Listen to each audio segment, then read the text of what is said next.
To submit your monthly procurement card to Business Services, please do so by submitting the template through DocuSign.com.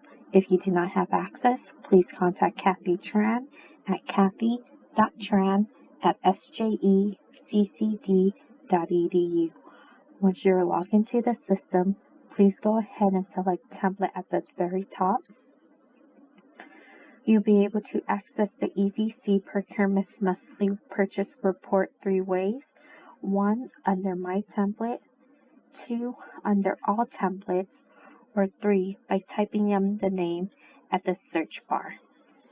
Once you have identified the template that you want to use, select the template. You're going to use this template. The system is asking you to identify the recipients. Who is going to be the initiator? For this exercise, it will be myself. Who's going to be the card holder? And who's going to be the area managers for approval.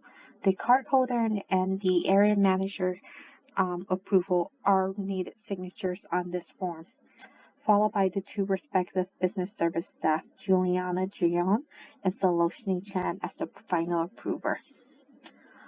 Also, at the very bottom, please go ahead and customize the email subject line to include who credit card this belongs to. If you're filling this out for your deans or your managers, please put their name on there. You can also customize a special email message to all of the recipients as DocuSign sends them through for approval. Once done, select Send. The system will ask you if you want to sign this document now or later.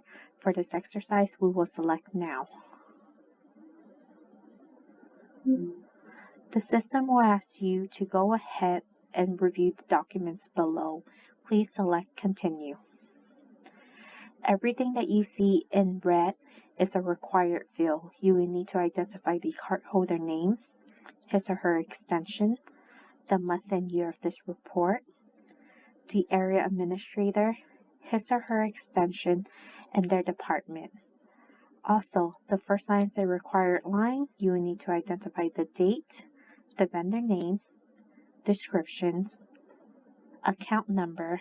If you have a receipt number, that's great. If not, it's optional. And the total for the transaction. If you have more than one transaction on your monthly credit card, please proceed on to filling the next line. Also, an attachment that's required for this form is the required backup documentations. Business Services will need a receipt. If you do not have the receipts for these transactions or backup documentations, please submit an affidavit. To submit the attachment, go ahead and click on this paper clip, upload your files, and select Done. Once you are done, the system will populate and add more page to this file. Also, at the very bottom of the form, it's asking for a total amount of line items. Please total up everything on here to equal your credit card statements. Once done, select Finish. If you forgot to fill out one of the required fields, the system will not allow you to submit this any further.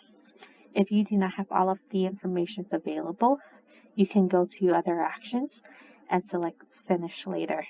However, if you do have everything, once you select Finish, it will be routed to the cardholder for their review and signature before it gets sent over to the area administrator for their review and approval, and then to Business Services. If you have any questions on how to complete this form or fill it out, again, please contact Kathy Tran at sjeccd.edu. Thank you.